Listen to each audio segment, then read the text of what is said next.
ഒടുവിൽ ഫലപ്രഖ്യാപനം പുറത്തുവന്ന് 10 ദിവസത്തിന് ശേഷം സംസ്ഥാനത്തിന്റെ മുഖ്യമന്ത്രി ആര് എന്ന് കോൺഗ്രസ് ഹൈക്കമാൻഡ് ഇന്ന് പ്രഖ്യാപിക്കും. ഇന്ന് തിരുവനന്തപുരത്ത് ഉച്ചയ്ക്ക് ചേരുന്ന MLA-മാരുടെ യോഗത്തിന്, പാർലമെന്ററി കക്ഷി നേതാക്കളുടെ യോഗത്തിന് ശേഷമായിരിക്കും ഈ തീരുമാനം അറിയിക്കുക.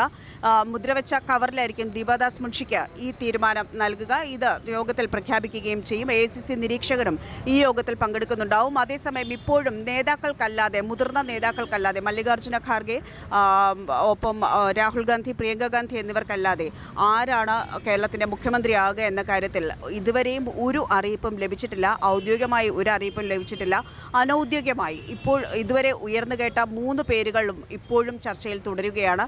അതുകൊണ്ട് തന്നെ മുഖ്യമന്ത്രി ആര് എന്ന കാര്യത്തിൽ ഒരു തീരുമാനത്തിലേക്ക് എത്താൻ ആർക്കും സാധിച്ചിട്ടില്ല. യോഗത്തിന് മുദ്രവെച്ച കവറിലെത്തുന്ന പ്രഖ്യാപനം, ഒരു അറിയിപ്പ്, അത് പ്രഖ്യാപനമായി പുറത്തു വരുന്നതുവരെ ആകാംക്ഷയോടെ കാത്തിരിക്കുകയാണ് നേതാക്കളെല്ലാവരും തന്നെ. ഒരുപക്ഷേ ഈ MLA-മാരുടെ പിന്തുണ അടക്കമുള്ള ഘടകങ്ങൾ തനിക്ക് അനുകൂലമാകുമെന്ന പ്രതീക്ഷയിൽ തന്നെയാണ് KC വേണുഗോപാൽ ഇപ്പോഴും തുടരുന്നത്.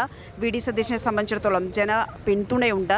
അതിനോടൊപ്പം തന്നെ ഘടകകക്ഷികളുടെ പിന്തുണയുമുണ്ട് എന്ന പ്രതീക്ഷയിലാണ്. രമേശ് ചെന്നിത്തല വിഭാഗവും ഇപ്പോഴും വലിയ പ്രതീക്ഷയിൽ തന്നെയാണുള്ളത്. ഈ ഫോർമുലയിൽ ഈ ഒരു നിലയിൽ ഏത് ഫോർമുലയിലേക്കാണ് ഹൈക്കമാൻഡ് എത്തിച്ചേർന്നിരിക്കുന്നത് എന്നതാണ് ഇനി അറിയാനുള്ളത്. അതേസമയം ഇന്നത്തോടെ ശനിയാഴ്ചയോ തിങ്കളാഴ്ചയോടുകൂടി തന്നെ സത്യപ്രതിജ്ഞ ഉണ്ടാകുമെന്ന സൂചനയുമുണ്ട്. രാഹുൽ ഗാന്ധി ഇന്നലെ അടക്കം നടന്ന ചർച്ചകളിൽ രാഹുൽ ഗാന്ധി ഫോണിൽ കൂടി തന്നെ പല നേതാക്കളുമായി ഇന്നലെ വൈകിയും ചർച്ചകൾ നടന്നിരുന്നതായാണ് സൂചന.